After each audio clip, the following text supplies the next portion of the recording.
Alhamdulillah, wassalatu wassalamu ala rasulillah wa ala alihi wa ashabihi wa man ittaba'a hudahu wa amma ba'd.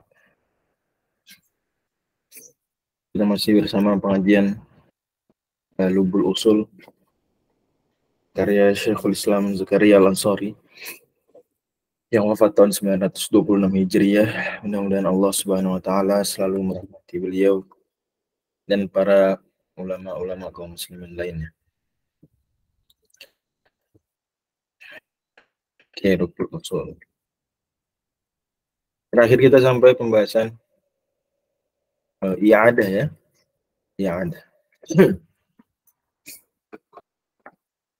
Sekarang kita masuk ke perkataan Syekhul Islam, wal hukmu in taghayyara ila suhulatin li'udhrin ma'a qiyami sababi lil hukmil asli farukhsatun. Udah dapat?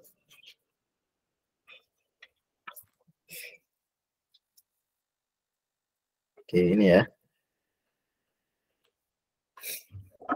Wal hukmu, dan hukum, kata beliau, in taghayyara ila suhulatin, jika berubah kepada kemudahan.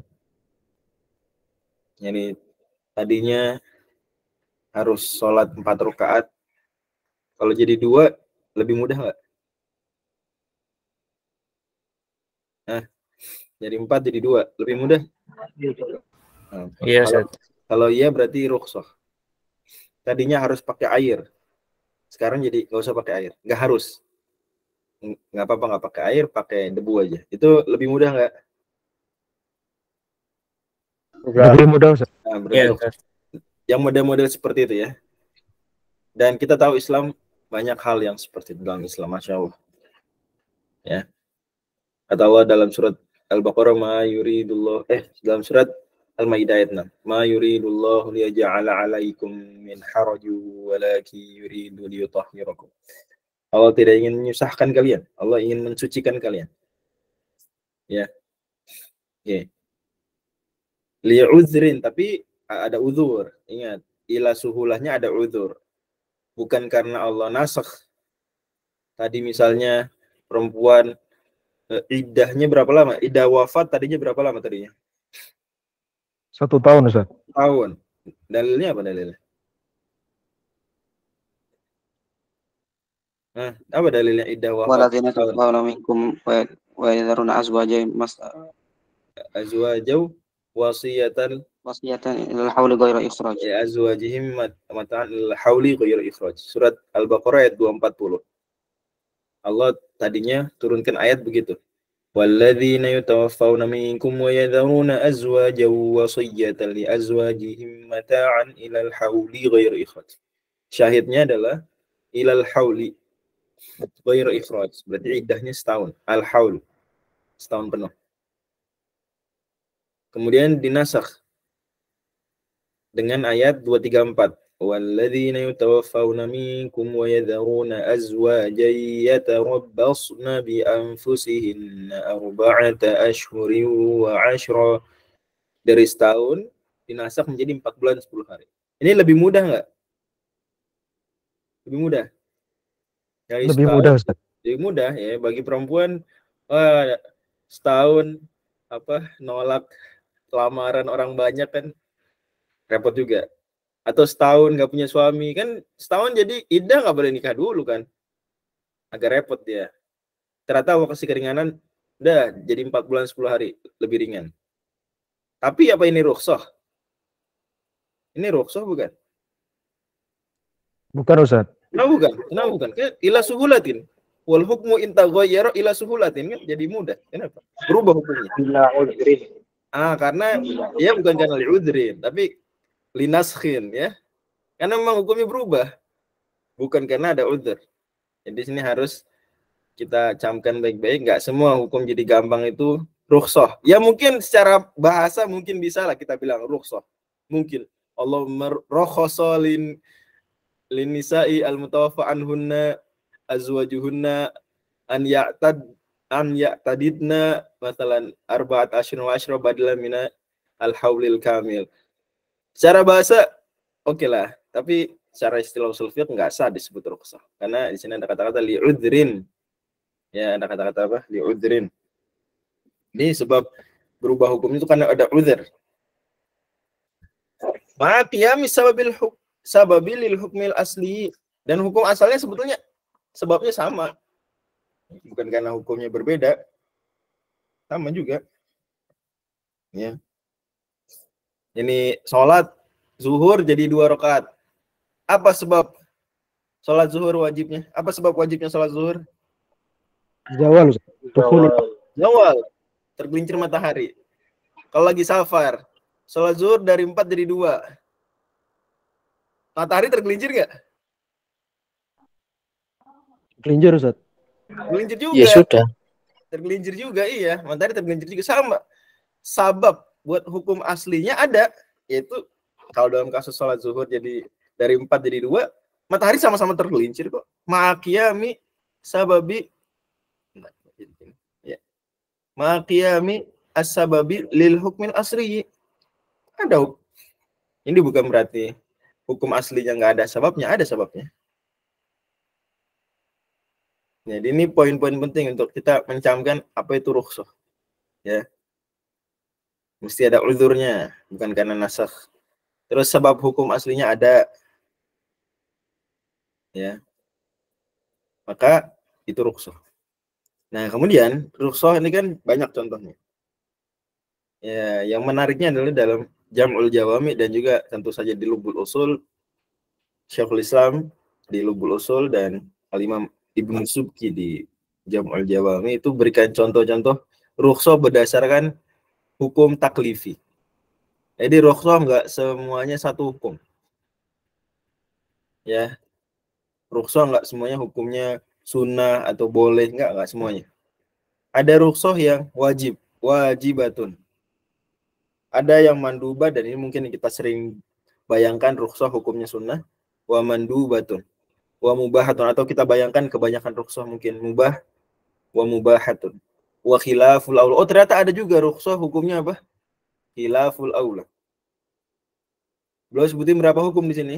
Ada berapa hukum taklifi? 1, 2, 3, 4. Kemudian beliau berikan contoh juga 4. Ka'akli maitatin. Seperti makan bangkai. Maksudnya tentu kita tahu makan bangkai ketika tidak ada makanan halal saat orang sudah terdesak. Saat orang sudah terdesak, saat orang di padang pasir misalnya, gak ada makanan, dia udah kelaparan, udah starving, mau mati dah kalau nggak makan. Ternyata nemunya cuma bangkai kambing atau bangkai unta lah. Wah, ada bangkai unta. Bangkai unta haram. Tapi gimana hukumnya sekarang?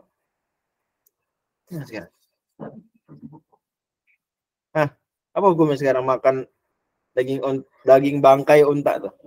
Dalam kondisi dia udah terdesak. Wajib makan Ustaz.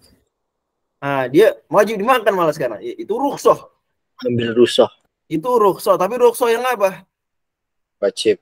Wajib. Jadi nggak bisa, justru kalau ada orang, enggak, saya nggak mau makan bangkai selama-lamanya. Meskipun mau mati saya kalau nggak makan. Nggak akan, mending saya mati daripada makan bangkai. Gimana orang kayak gini? Kata para ulama, mata asian. Matinya dalam kondisi dosa. Meninggal dalam kondisi berdosa. Ya.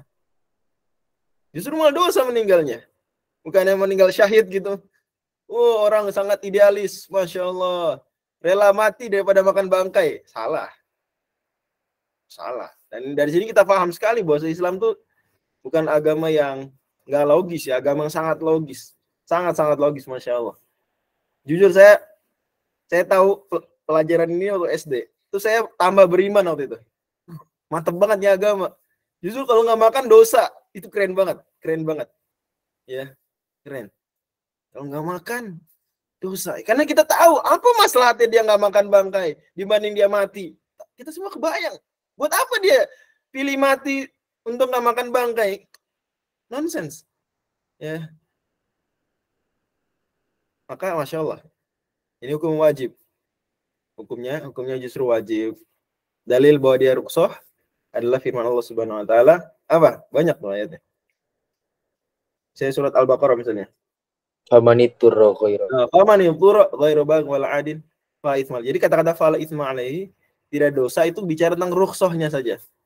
Jangan kita serta-merta pahami ayat, fala itsma alaihi enggak dosa. Berarti ya enggak dosa ya, berarti juga enggak wajib. Enggak gitu. Enggak gitu. Mirip-mirip seperti ayat tentang sa'i ya. Seperti sa'inna safa wal marwa min syairillah. Faman hajjal baita aw i'tamara fala junaha alaihi ay yatawafa bihim. Sungguhnya Safa dan Marwah termasuk syiar-syiarnya Allah. Termasuk masyair kalau istilahnya zaman sekarang.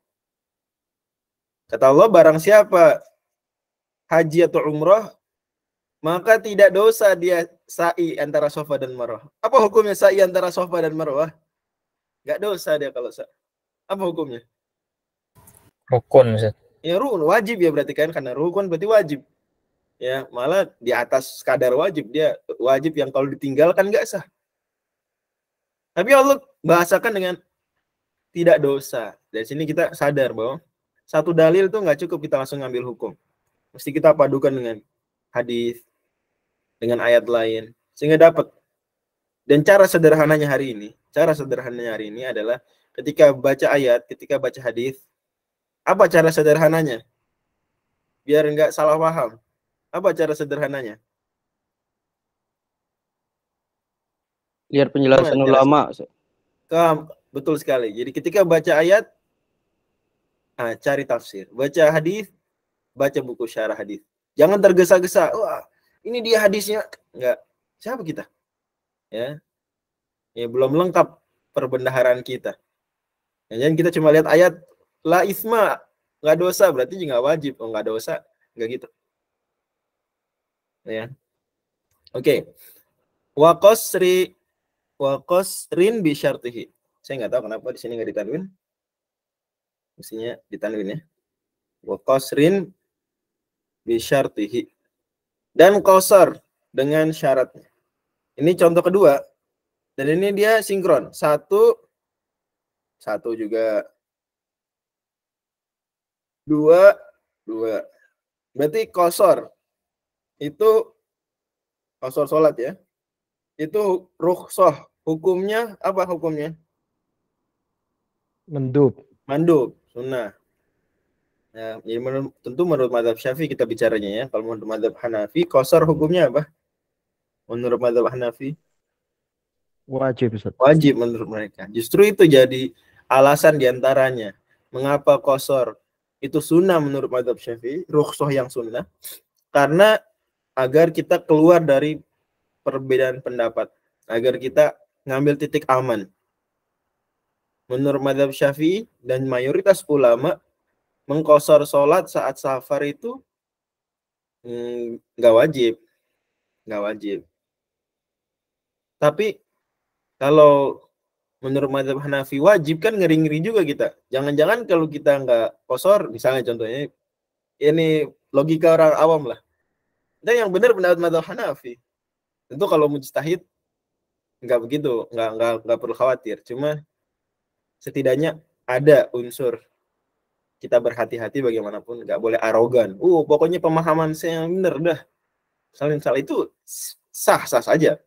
Meyakini kebenaran pendapat sendiri, salah pendapat orang sah. Tapi tetap pergi dalam isu-isu fikih yang di situ ranah istihad, ranah ikhtilaf ulama, maka ada unsur tawadhu'nya para ulama.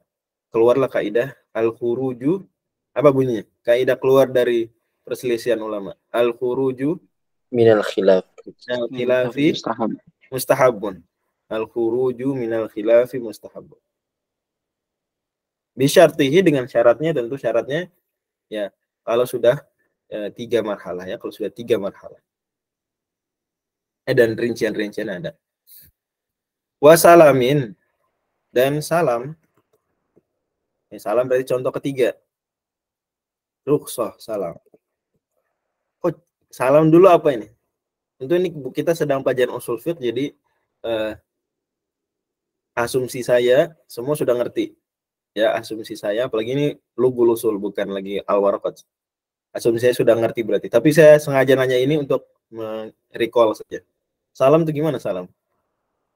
Coba. Bai'u Saudara mausufin Wildan fi dhimmah. Ismail. Gimana saudara Wildan Ismail? Bai'u mausufin fi dhimmah, Ustaz. Ya, jadi gimana bahasa Indonesia coba? Misalkan membeli sesuatu dengan yang disifati, tapi membelinya tanggung jawab dia, Ustaz. Bukan barangnya sekarang ada, tapi dia bertanggung jawab untuk mendatangkan barang itu di waktu tertentu, Ustaz. Uangnya dibayar kapan uangnya? Saat itu Bayarnya juga, kapan? Ustaz. Nah, satu juga. Bukan pas barang ya, bukan pas barang Iya. datang, tapi pas mesen. Oke. Nah, Nah, sebenarnya kayak gitu tuh konsep asli jual beli nggak sih dalam Islam? Kayak begitu tuh sebetulnya? bukan, Ustaz. Bukan. Konsep asli jual beli gimana dalam Islam? Ada uang, ada barang, Ustaz. Ada uang, ada barang. Bahkan kata Nabi SAW dalam hadis riwayat Abu Daud, ya, wala bai'u ma laisa indak. Tidak boleh jual beli barang belum ada di sisi kamu, kan gitu ya hadisnya. Nggak boleh. Lah, salam gimana salam? Nah, berarti salam ini bagian dari pengecualian. Dia rukhsah. Dia apa? Dia rukhsah dia. Aslinya nggak boleh.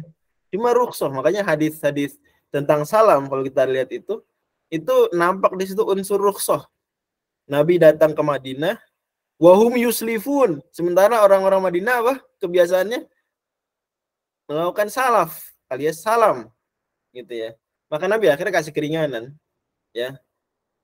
Ya udah, kalau memang kalian mau jual beli salam ya maka man aslafa fi syai'in fal yuslif fi syai'in ma'lum ila ajalin ma'lum dan seterusnya. Hadis Bukhari Muslim. Barang siapa mau jual beli salam maka hendaklah dengan tempo yang diketahui, dengan sesuatu yang diketahui dan seterusnya. Nah, berarti salam ini rukhsah. Ingat lagi-lagi, nggak boleh salam itu sulit. Boleh salam lebih mudah kan? Berarti sesuai dengan definisi rukhsah. Wal hukmu in taghayyara ila suhulatin. Jual beli tadinya harus uang ada, barang harus ada saat itu. Tapi nggak selalu itu ada. Malah yang mudah adalah uang dulu barang ntar. Seperti orang, misalnya beberapa orang jualan buku dengan cara pre-order. Ibu-ibu jualan, tentu nggak sesuai mazhab Syafi'i secara asli originalnya ya. Jualan nastar, kan nastar ada kemasukan api di situ. Tapi konsep mirip lah, baju lah ya. Kalau misalnya kita bilang salam baju lebaran, lebih mudah karena dia mau bikin barang nggak punya modal. Ada salam lebih mudah. Jadi ila suhulatin. Li'udhrin, ada uzur. Ya. Uzur dalam hal ini Ustaz, iya. Itu udurnya karena masaku apa karena sekarang kan sudah jadi ada gitu loh, Ustaz. Kalau ada barangnya ya berarti dia buat apa salam? Barang dipesan ada. Oh ya. Oh. Misalnya dia, saya mesen Mas yang mesen baju begini-gini. Lah, ini udah ada, Mbak. Udah ada, Mbak. Ya. Berarti nggak perlu salam. Gitu. Oh iya Ustaz ya. Oh iya. Tapi kan Maaf. biasanya barang yang dipesan salam itu barang-barang yang mesti ada modalnya dulu untuk mengadakannya, susah. Ya, ya barang-barang langka, barang susah, nggak mudah ready stock. Ya, misalnya ayam dari Arab Saudi atau Albaik tuh agak susah untuk stok ya nggak? Atau Rutop agak susah stok, agak susah, saya bilang agak susah. Apalagi zaman dulu tuh Rutop nyaris mustahil dibawa ke Indonesia. Gitu. Albaik apalagi nggak, Albaik ini juga belum ada. Terus Albaik, saya jadi nyebut merek apa ya? Albaik pre-order yang gampang agar beli dulu berapa karena biar masukin koper dan seterusnya. Intinya ada uzur. Maka misalnya lil hukmil asli, padahal sebab untuk hukum asli masih ada. Ya. Enggak berubah enggak. Sebabnya tetap ada. Kenajisan bangkai masih ada. Ya. Wajibnya sholat zuhur masih ada. Haramnya jual beli kecuali barang ada. Ini wala bai'u ma laisa indak masih ada. Tapi ada keringanan. Oke, yang keempat, wa fitri musafirin la yaduruhu shaumu. Dan orang yang musafir, tentu dalam mazhab Syafi'i harus safarnya sebelum subuh ya. Orang musafir, anggaplah dia safarnya dari malam sampai malam lagi. Perjalanan 24 jam, perjalanan 24 jam. Misalnya. Atau pokoknya malam ketemu malam. Dia dari malam, dari sebelum subuh safar baru nyampe mau isya misalnya. Nah, kan berarti dia sudah memenuhi syarat bolehnya nggak puasa. Fitr, boleh nggak puasa bagi musafir. Apa hukumnya dia nggak puasa? Sebenarnya rukhsah. Tapi rukhsahnya kalau la yadurruhu shaumu, puasa tuh nggak membuat dia kesusahan, nggak membahayakan dia. Ya, dia perjalanannya enak. Zaman sekarang mungkin kita bisa beri contoh di atas bis yang adem, ya kursinya empuk. Perjalanannya jauh lama sih, cuma empuk kursinya, adem dingin, nggak panas-panasan. La yadurruhu shaum. Maka hukum nggak puasa bagi dia adalah rukhsah yang apa? Khilaful aula. Rukhsah yang khilaful aula. Ini nggak dosa sih, cuma kalau dia tinggalkan lebih bagus. Khilaful aula. Dia antara makruh dan mubah. Di antara makruh dan mubah. Oke. Ya, alasan khilaful aulanya karena dia nambah beban. Nambah beban nantinya. Ini. Orang kalau seandainya dia safar, nggak puasa, nambah beban nanti. Fa'iddatun min ayyamin ukhor. Nambah beban. Dan dia nggak terbahayakan. Ya udah, dia puasanya. Nabi sendiri SAW itu ketika safar, Nabi nggak berbuka. Ketika tidak membahayakan beliau, Nabi kuat perang Badar aja nggak berbuka, tetap puasa. Nabi berbuka saat sore-sore Ramadan itu karena melihat para sahabat pada kelayangan, pada lemah banget, maka Nabi mau motivasi mereka. Yaudah kalian buka dong, saya nih buka nih. Nah, gitu. Tadi mereka udah nggak enak kan buka. Nabi aja kuat, kita masa enggak. Tapi kesian mereka. Nah, dari praktek-praktek Nabi tuh selalu puasa kalau kuat, ya, selalu puasa kalau tidak membahayakan beliau. Maka kita berarti meninggalkan sunnah Nabi tersebut, khilaful aula. Kenapa nggak makruh? Karena nggak ada larangan. Janganlah kalian puasa kalau kuat, sedang safar, kalau kuat janganlah kalian nggak puasa. Nggak ada larangan itu. Atau perintah, nggak juga. Oke ya. Wa illa, berarti ini yang keempat hukumnya khilaful aula. Wa illa, berarti nggak ada rukhsah haram ya. Bahkan makruh pun enggak. Yang kita pahami dari perkataan para ulama, makruh pun enggak. Mani mentok khilaful aula. Ya.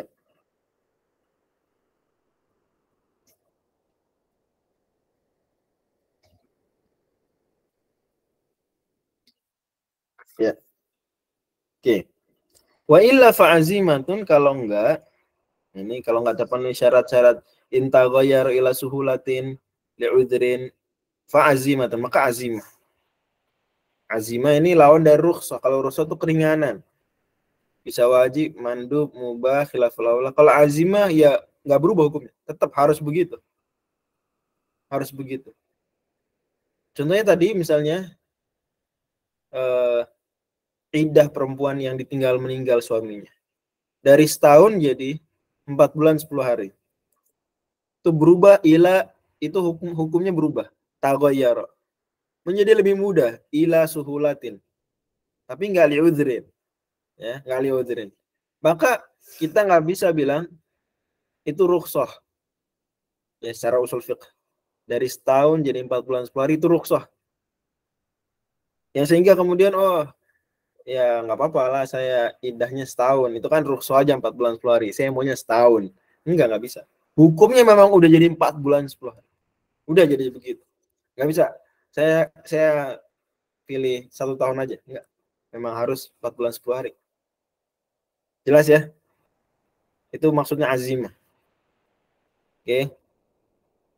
Semua yang tidak berubah hukumnya menjadi lebih mudah karena ada uzur, padahal sebab dari hukum aslinya ada, maka itu disebutnya azimah. Berarti kita tinggal balik contoh-contoh azimah. Apa berarti? Kita balik contoh-contoh rukhsah, kita balik. Wajibnya makan bangkai, berarti azimahnya apa? Haram, nggak boleh. Ustaz. Haramnya makan bangkai. Sunnahnya kosor. Berarti haramnya kosong. Nggak boleh kosor. Haram kosor. Kalau tidak sedang safar misalnya. Tidak sedang safar ya. Kemudian salam berarti tidak bolehnya salam azimnya. Kemudian puasa. Maaf, berbuka puasa saat musafir. Tidak puasa saat safar. Berarti aslinya kalau tidak sedang safar, maka nggak boleh fitr. Harus puasa. Oke. Selesai masalah hukum wad'i, kita masuk ke pembahasan lanjutan yaitu tentang dalil. Wad dalilu, apa tuh dalil? Ma yumkinu tawassul, ini tentu udah definisi secara istilah ya. Adapun secara lughah, secara bahasa, dalil artinya irsyad, mursyid. Dalil artinya al-mursyid. Mesti.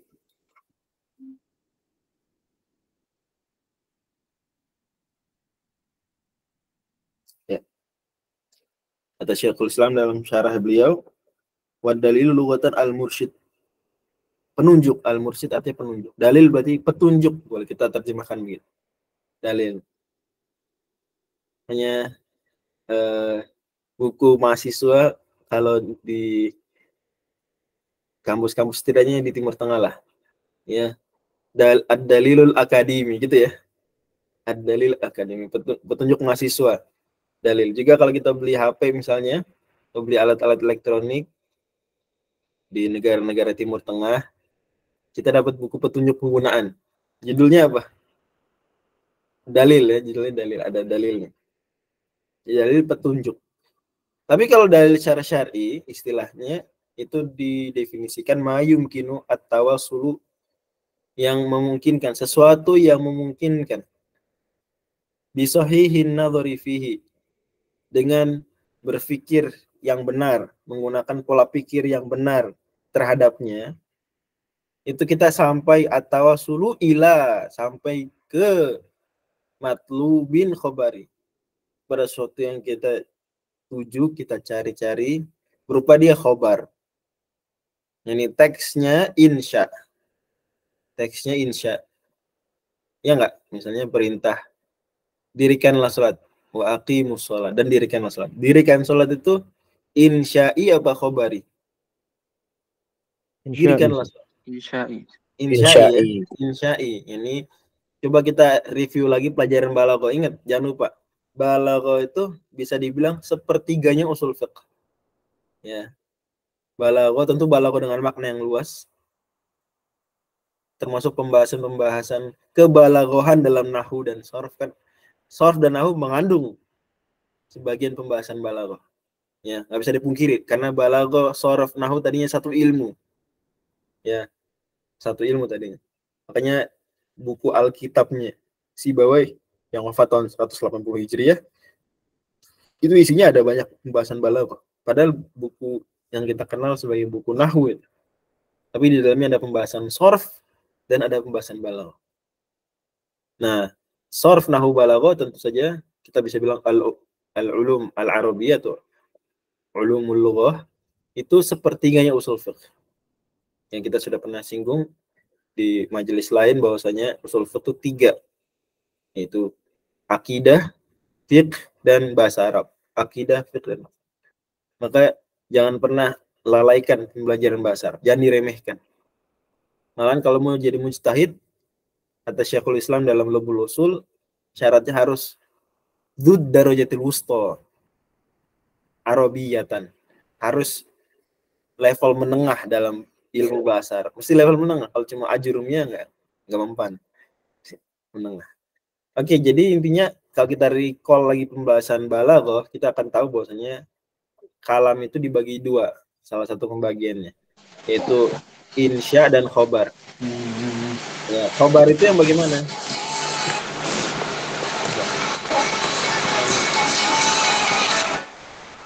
Gimana cara mengamankan suara? Jangan bocor. Bang Sul ada nggak?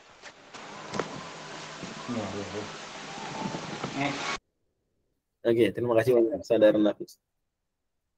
Oke. Jadi kalam ada 2, insya dan apa? Dan khobar. Kalau insya, kalau khobar yang kita bisa nilai benar atau salah. Pernyataan. Terjemah Indonesianya pernyataan.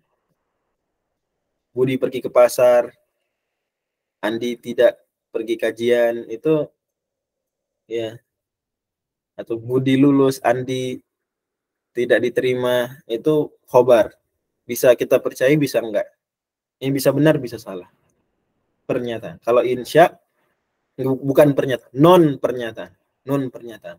Seperti perintah, larangan, itu insya. Nah, dalil itu ujungnya mestilah khobar. Misalnya, waqimus sholat, dan dirikanlah sholat. Itu dalil. Kalau kita pakai sahihin nazar, kita pakai pola pikir yang benar terhadap dalil tersebut, maka sadar kita nanti, oh, ini perintah. Hukum asal perintah wajib. Enggak, selama tidak ada pengalih. Enggak cari-cari enggak ada pengalih. Yang ada justru penegas bahwa sholat itu wajib. Ya udah, berarti keluarlah pernyataan sholat 5 waktu wajib. Ini khobar bukan nih? Sholat 5 waktu wajib. Khobari bukan? Sholat Khobari.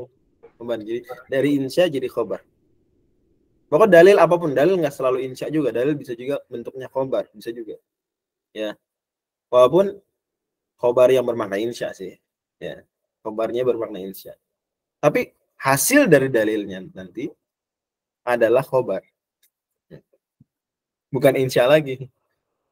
Adalah khobar.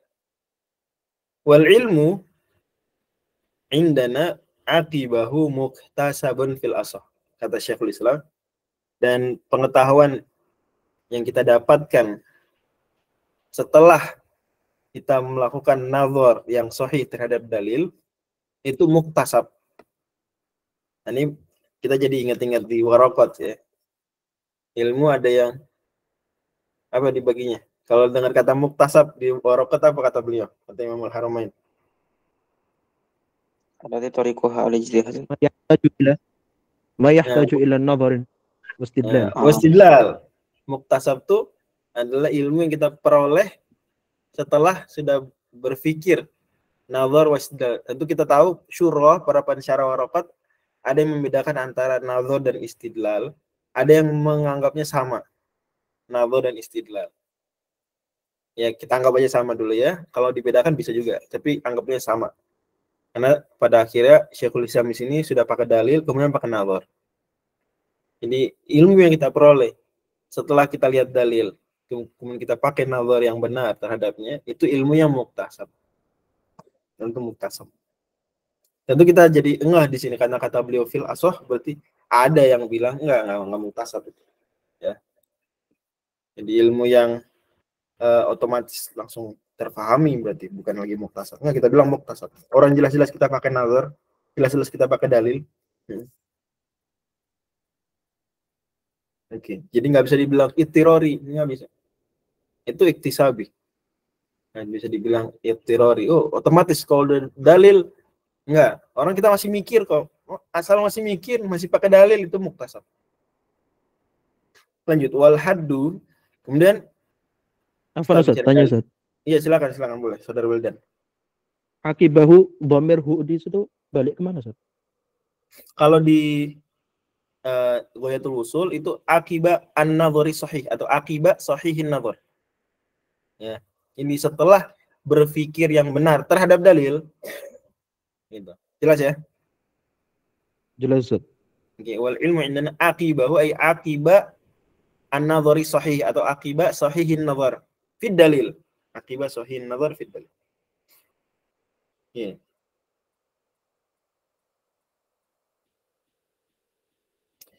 Lanjut. Wal haddu dan definisi. Ya, bicara definisi karena setelah bicara ilmu, pengetahuan, ya, maka kita bicara definisi. Wal ilmu wal al-had. Ini istilah-istilah yang masih dalam muqaddimat ya. Definisi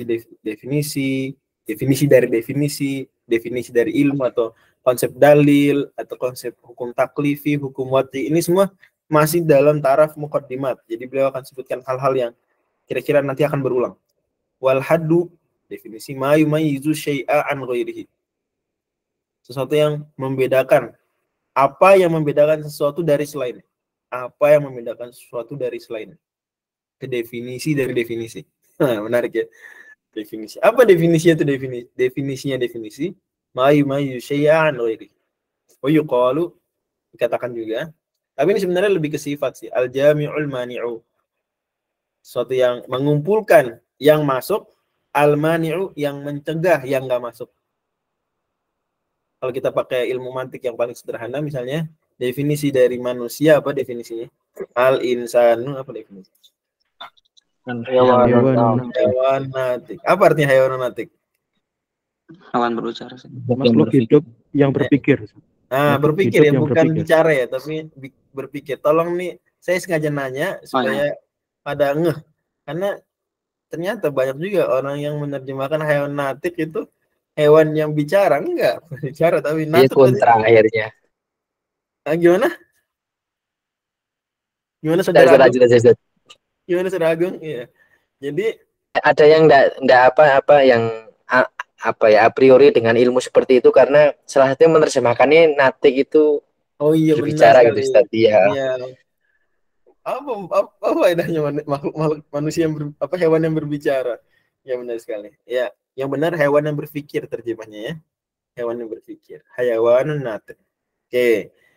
Kita abaikan dulu diskusi tentang model-model seperti ini, apakah definisinya bagus atau enggak itu, tapi kita ambillah pendapat ya mayoritas manatiqah dan apalagi mazhab Syafi'i.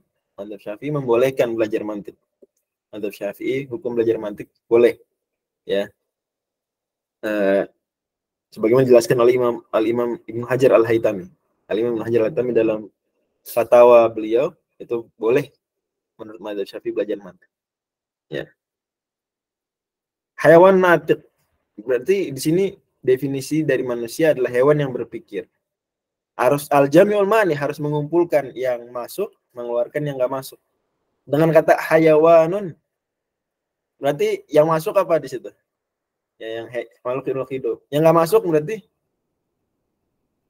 benda-benda mati. Batu enggak masuk. Jamid. Ya, enggak masuk al-jamadat, benda-benda mati enggak masuk. Natik berpikir ya dengan akal berpikir kan, berarti singa nggak masuk manusia, karena singa yang nggak bisa natik, nggak bisa berpikir deh, nggak bisa berpikir, dia hidup dengan naluri, tidak dengan logika. Berarti kita memania ya, mencegah singa masuk ke dalam istilah al-insan begitu. Al-jami menghimpun yang masuk. Kalau insan masuk silakan, ayo kumpulkan, jangan sampai nggak masuk. Yo insan masuk. Bukan insan nggak boleh masuk. Al-jami al-mani. Juga diistilahkan lagi atau karakter daripada definisi. Lebih tepatnya ini disebut karakter daripada disebut definisi. Karakternya lagi yaitu mutarid al-munakis. Al-mutarid ini dia yang selalu berlaku dalam semua yang oke. Ini semua yang sesuai dengan definisi tersebut masuk. Sesuai. Amun akis. Berarti kalau dibalik nggak masuk. Ya. Kalau hayawan ghair natik nggak masuk insan. Ya, kalau positif masuk, kalau dinegatifkan nggak masuk. Dan pembahasan lebih lanjut tentu saja di ilmu nanti. Bicara definisi kita bicara kalam, karena apalagi hukum. Ini mungkin munasabat dari daftar-daftar istilah ini nggak begitu kentara, kecuali adalah bahwa semuanya istilah-istilah yang berulang, istilah-istilah yang mendasar lah, diketahui sebelum belajar usul fiqh. Kalam fil azal yusama khitoban. Kita udah bahas di awal sekali bahwa hukum itu adalah khitab, pembicaraan. Ya. Wal kalamu fil azali yusama khitoban. Dan menurut ahlu sunnah wal jamaah bahwa firman Allah itu kan qadim. Ya. Even menurut Hanabilah qadim. Ya. Yusama khitoban itu tetap disebut pembicaraan. Ya. Meskipun yang diajak bicara udah ada belum? Pas azali yang diajak bicara misalnya manusia, udah ada belum manusia? Belum Ustaz. Ada, tapi sudah disebut sah, disebut khitab. Nanti baru khitabnya terkait dengan manusia ketika manusianya udah ada. Baru terkait dengan budi ketika budi udah lahir. Dia udah lahir, udah jadi mukallaf. Nah, baru jadilah dia mukhatab. Tapi kalam fil azal itu sudah sah disebut khitab. Wa yatanawwa'u fil asah, dan menurut pendapat yang benar, lebih benar menurut Syekhul Islam, kalam fil azal ya yang disebut khitab tadi ya tanawwa. Ada yang amr, ada yang nahi. Itu ada khilaf. Rinciannya di ilmu akidah, tapi di usul fiqh setidaknya kita paham dulu bahwa khitab di sini ya tanawwa, ada yang amr, ada yang nahi.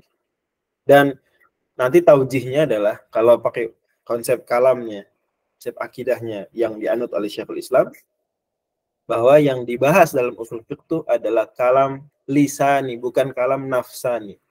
Yang dibahas dalam usul fiqh itu apa? Kalam lisani, bukan kalam nafsani. Jadi selesai dari atau lepas dari diskusi soalan kalam nafsi. Karena yang kita bahas dalam usul fiqh pada akhirnya bukan kalam nafsi, tapi kalam apa? Kalam lisani. Ini ya itu Quran hadis dah selesai. Ini Quran hadis dah. Ya. Atau kalau kita bicara kalam Allah berarti Quran. Kita bicara Quran.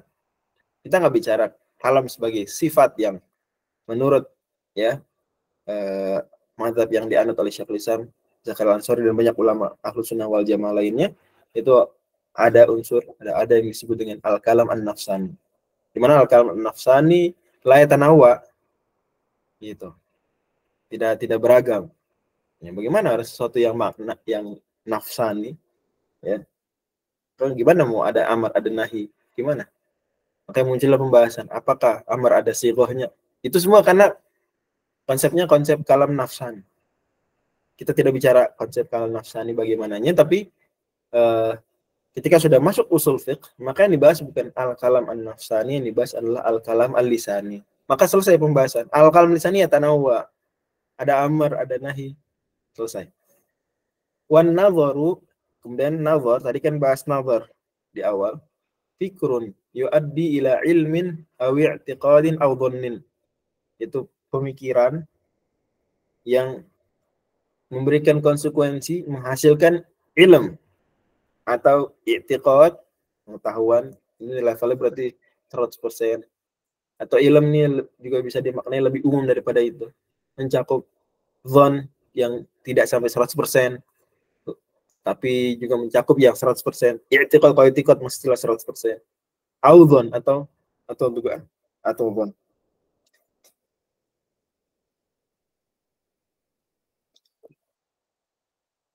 Oke. Dan kata Syekhul Islam Zakaria, tambahan awet tiqodin itu dari saya. Ini nggak ada di Jamul Jawami. Nggak ada di Jamul Jawami. Dan Syekhul Islam Zakaria sering seperti itu. Sering beliau kalau meringkas matan dan disertai tambahan, itu beliau kasih keterangan. Ini yang tambahan saya. Dan ini kita kalau baca yang seperti itu harus husnuzon. Nggak boleh kita suudzon sama ulama. Ini apa sih ulama pamer banget? Ini dari saya, ini dari saya. Enggak, bukan begitu. Beliau ingin justru mengajari kita, oh ini enggak ada di aslinya. Daripada nanti beliau dipertanyakan dan dipersalahkan. Wahai Syekhul Islam, dari mana tamat i'tiqad? Panjenengan kan meringkas Jamul Jawami. Dari mana? Ini i'tiqad enggak ada di matan. Yang mendingan beliau perjelas, ini tambahan saya. Jadi kalau kita baca ungkapan seperti ini dari para ulama, wabil khusus Syekhul Islam, sering sekarang beliau begitu. Min hadza min ziyadati wa tasrihu bihi min ziyadati wa idhafatu hadza min ziyadati. Ini tambahan saya, tambahan dari saya. Itu beliau ingin apa? Tujuan mulia tadi, bukan tujuan negatif, pamer ini saya hebat, saya berikan sesuatu yang baru, enggak. Naudzubillah min dzalik. Beliau ya kita yakin enggak seperti itu dan kita berlindung pada Allah dari suudzon model seperti itu. Ya. Nah, nanti ditiru murid beliau. Ya, diantaranya sering seperti itu adalah Al-Imam Jalaluddin As-Suyuti. Sering kalau kita baca buku-buku Al-Imam As-Suyuti itu ada keterangan. Ini saya nyari, ini saya yang nemukan. Ini tambahan dari saya. Maka kita harus pahami dalam bingkai tadi. Dalam bingkai mereka ingin menegaskan sesuatu itu untuk memberi informasi, bukan untuk pamer. Juga sekaligus juga penting itu sebagai adab. Agar ketika menukil ya, kita usahakan menukil dari yang paling pertama. etika. Ini berlaku dalam dunia penelitian. Ya, misalnya kita mau menukil satu pendapat, ada di jam kita terlepas, kita tidak sedang mensyarah lubul usul, kita sedang mau mengutip pendapat. Ya, bagusnya ngutip dari lubul usul apa dari Jamul Jawami? Ini lebih bagus mana? Kalau antara Jamul dua ini, Jawami. lebih bagus dari Jamul Jawami. Induknya jauh-jauh. Malah lebih bagus lagi kalau kita tahu itu yang di Jamul Jawami dari kitab apa, itu lebih bagus lagi. Ya, kita memang harus cari lagi. Jangan mencukupkan diri ketika kita mengutip, ya ketika penelitian atau sejenisnya dari mukhtasarat. Enggak kan, dia ngambil dari kitab lain. Kalau bisa cari yang pertama ngomong itu lebih bagus. Siapa yang pertama kali menyatakan ini? Misalnya Ad-Durratul Khams dengan istilah yang kita kenal sekarang, hifdzun nafs, hifdzuddin, hifdzun nafs, hifdzul akal dan seterusnya. Itu dari siapa yang pertama kali bikin 5 dan dengan istilah tersebut? Kan Imam Ghazali. Cari Hujjatul Islam duluan ya. Konsep pembagian hajiat, ya, kemudian darurat, hajat dan tahsiniyat itu bukan beliau duluan, bukan Imam Ghazali. Oh, ternyata Imam Al-Haramain duluan. Begitu. Yang model-model begitu. Dan kalau ilmu maqasid relatif mudah dilacak. Karena banyak yang sudah melakukan penelitian tentang itu. Yang agak sulit dilacak dan butuh serius adalah dalam fikih. Usul fiqh, maqasid relatif mudah. Bukunya terbatas. Fiqh susah.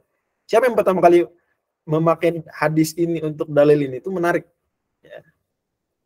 Al-Qulil, intinya itu yang saya mau tambahkan ketika kita baca Syekhul Islam di sini bilang wa tasrifu bihi min ziyadati, dan tambahan i'tiqad dari tambahan saya. Wal idraku bila hukmin. Ya.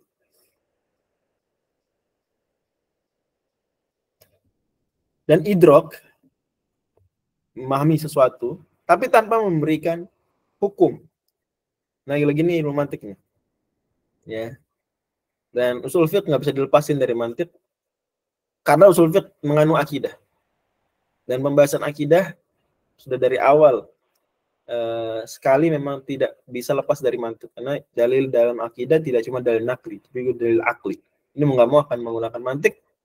Terlepas mantiknya apa, tentu kita semua tahu ulama Islam itu menyaring mantiknya Aristoteles ya. Itu harus kita sadari.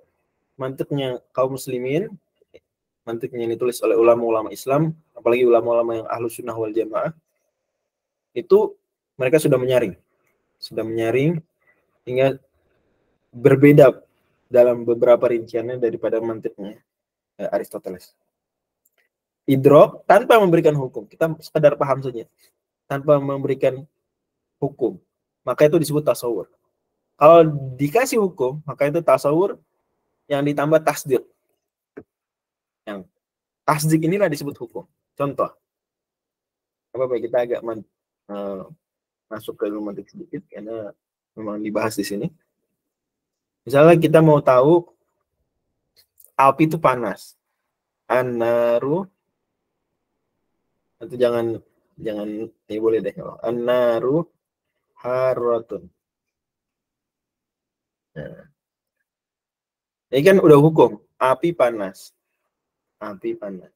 atau al-alamu hadithun. Alam ini hadis, ada setelah tiada. Nah, ini sudah hukum, udah hukum. Karena kita udah bilang alam ini hadis, itu sudah memberikan hukum. Dan hukum ini disebut tasdik. Dalam ilmu mantik atau dalam ilmu usul fiqh disebut hukum. Memberikan hukum ini. Hukumnya adalah hudus terhadap alam. Kehadisan terhadap alam. Alam semesta ini hadis, ada setelah tiada. Api ini panas. Oke. Tapi kita nggak bisa bilang alam ini hadis sebelum kita ngerti dulu apa itu alam dan apa itu hadis. Benar begitu? Sebelum kita kebayang dulu tasawur namanya. Alam itu yang mana dan hadis itu maknanya apa? Benar nggak? Bisa nggak kita bilang alam itu hadis, tapi kita nggak tahu alam apa, hadis apa? Mungkin nggak? Ya. Tasawur takrif langsung itu. Ya benar, nggak mungkin ya. Tasawur dulu baru tasdik. Ya, tasawur dulu kita untuk bisa memberikan tasdik, tasawur dulu, dan ini Ini pola pikir yang sangat ilmiah diajarkan oleh para ulama. Anda nggak bisa bilang salam itu mubah, tapi nggak tahu apa itu salam dan apa itu mubah. Apa ya salam tuh ya? Kok Anda bisa bilang mubah gimana? Ceritanya Anda nggak tahu itu salam apa? Terus udah tahu salam, mubah itu apa mubah? Nggak mungkin. Untuk bisa bilang assalamu, ya mubahun, assalamu jaizun, Anda harus tahu dulu apa itu salam, jual beli model apa, dan apa itu mubah.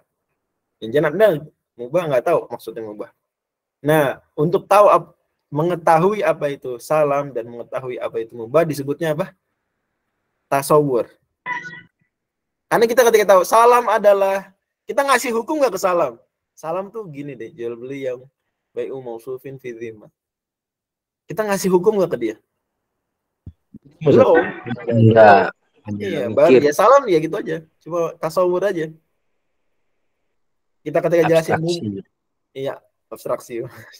Ketika kita bicara mubah itu mungkin fikih aja kita kasih contoh nih, naruh ini fisika, al-alam hadits ini ilmu kalam, ilmu akidah.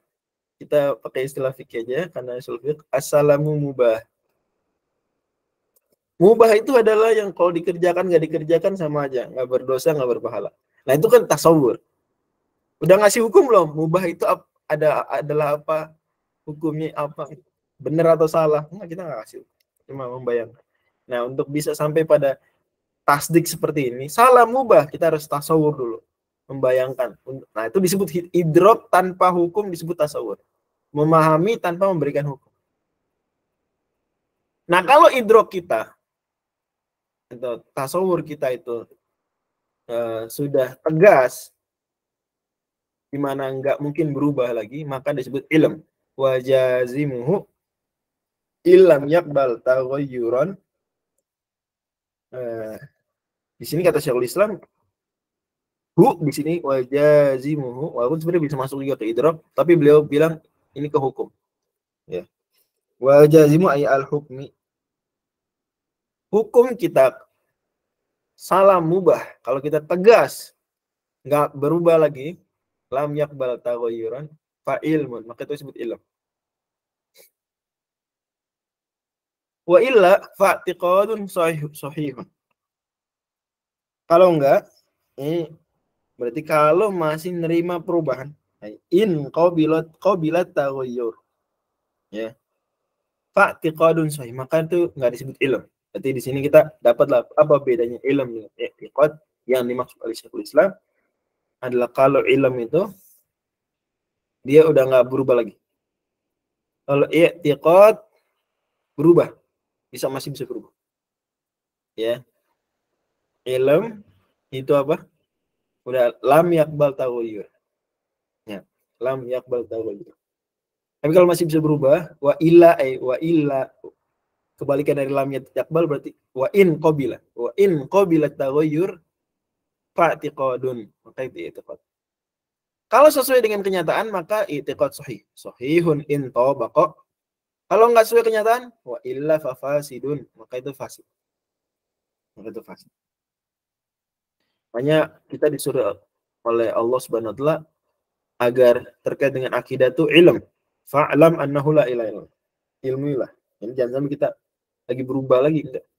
Allah Maha Esa itu enggak boleh berubah. Wa ghairul jazim, tapi kalau enggak tegas, dhannun wa wahmun wa syakkun. Maka itu disebut dhon, disebut waham, disebut syak. Apa bedanya dhon, waham dan syak? Beliau jelaskan bedanya. Li'annahu rajihun wa marjuhun au marjuhun au musawin. Kita kasih nomor 1, 2, 3. 1, 2, 3. Jadi dhon ini adalah mengetahui sesuatu tapi masih ada kemungkinan lain.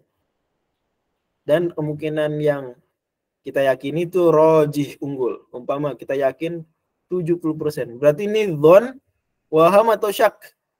Atau ilm? Nah, kalau ilm kan 100%.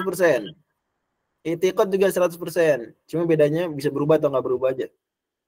Kalau nggak 100%, 99, 70, 51 itu 51 aja sampai 99 itu dhon. Karena cuma rojih, cuma unggul. Au marjuh berarti 1 sampai 49%. Maka itu waham istilahnya. Dan kalau au musawin sama, ini 50%, berarti 50-50, maka itu syak. Oke, ini sudah di warokot, nggak usah dibahas terlalu banyak. Fal ilmu, Tanya Ustaz. silakan. Ini Ustaz, kalau kalau fikih kan memang dia dhon, artinya maksudnya kadang kesimpulan hukumnya relatif, meskipun maksud saya bukan relativisme, memang Betul, bisa ya. beda gitu. Kalau usul itu boleh kita katakan ini kot ya Ustaz. Artinya perlu kita jelaskan lagi, karena kan sekarang ada beberapa kawan-kawan itu yang ya mau mendekonstruksi, mau merombak Betul. usul fikih itu. Tapi kalau kemudian kita sudah ini koti, berarti kan memang sudah nggak bisa di otak-atik gitu Ustaz. Nah itu mohon penjelasannya Ustaz. Ya, di Al-Muwafaqat, Al-Imam Syatibi itu bilang usul fiqh qat'i. Cuma mesti difahami juga bahwa yang qat'i dari usul fiqh nggak semuanya. Yang qat'i dalam usul fiqh nggak semuanya. Ya ini kaidah-kaidah besarnya, kaidah-kaidah besarnya. Dan usul fiqh juga ada khilafnya kan ya. Maka kalau ada khilafnya, dilihat khilafnya mu'tabar atau enggak. Khilafnya khilaf ahli bid'ah yang parah, nggak dipakai. Sama seperti fikih juga. Itu. Dan kalau sudah misalnya khilaf ada titik sepakat dalam usul fiqh, misalnya ijma itu hujjah. Udah itu qat'i. Kehujahan ijma qat'i. Dan khilafnya nazam nggak dipakai. Khilafnya nazam, khawarij nggak dipakai. Hanya disebut saja, nih mereka, tapi nggak dianggap. Kan udah dibahas dalam pembahasan fiqh. Khilaf ahli bid'ah model-model begitu nggak dianggap. Bisa dilihat di kitab Maratibul Ijma. Maratibul Ijma. Ijma saya beri contoh ijma karena yang ingin dekonstruksi hukum, kalau kita pahami di sini maksud negatif, itu biasanya yang paling disasar pertama adalah ijma. Ya enggak? Dan ijma itu bener deh katanya Imam Al-Haramain. Al-ijma'u, kata beliau dalam kitab Al-Burhan. Al-ijma'u isamus syariah. Ijma itu adalah pelindungnya syariat. Itu bener banget, bener. Kalau nggak ada ijma, benar-benar kacau. Kaum Islam bisa diotak-atik. Dan saya sering tantang yang suka ngotak-atik ijma. Anda bilang ijma Anda atau enggak? Ya. Pada akhirnya dia harus mengaku, dan sering diskusi yang saya lakukan, dia akhirnya mengakui ijma itu ada. Karena dia sulit mengingkari ijma. Kalau ijma nggak ada, Allah Esa juga itu nggak qat'i. Bisa didekonstruksinya nggak? Ya nggak? Iya. Allah Esa itu kan juga pada akhirnya tafsir juga. Ya nggak? Emang kan, atau Allah ada, itu juga tafsir juga.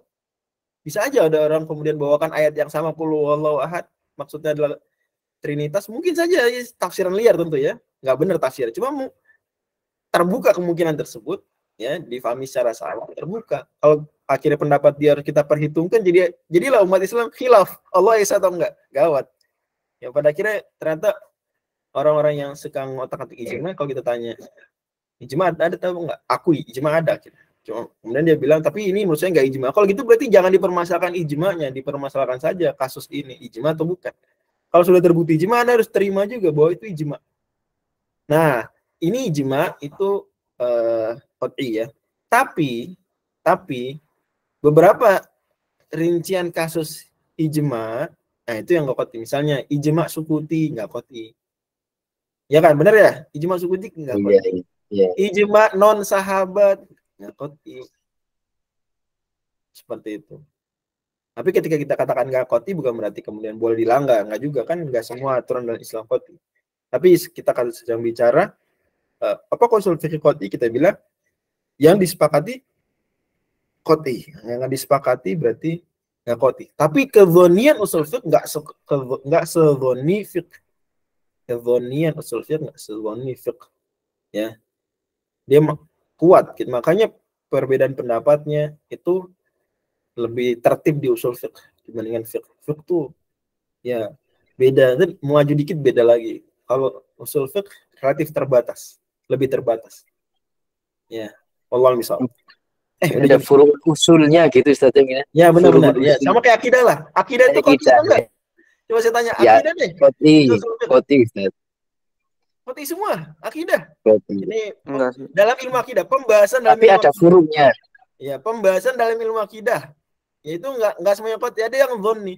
Tapi kezonian dalam rincian ilmu akidah enggak sedzonni fiqh tentu saja. Ini. Makanya mukhalif dalam furul akidah kita bilang ibtada, kita bilang jadi melakukan bid'ah. Ya enggak? Walaupun dia keluar dari Ahlussunnah wal Jamaah itu urusan lain, tapi dia melakukan bid'ah. Kita bisa bilang tegas. Kalau dalam fiqh mungkin saja ulama bahkan ada yang bilang musawwibah. Anda benar, kita benar. Demikian adanya. Oke. Intinya kita sudah sampai pembahasan sini. Insyaallah pekan depan kita lanjut ke pembahasan lain. Bahkan kita majunya cukup cepat berarti. Saya lanjut ke halaman setelahnya. Wallahu a'lam bishawab. Subhanakallahumma wa bihamdika asyhadu an la ilaha illa anta astaghfiruka wa atubu ilaik. Wassalamualaikum warahmatullahi wabarakatuh. Waalaikumsalam warahmatullahi wabarakatuh. Jazakallahu khairan. Assalamualaikum warahmatullahi wabarakatuh.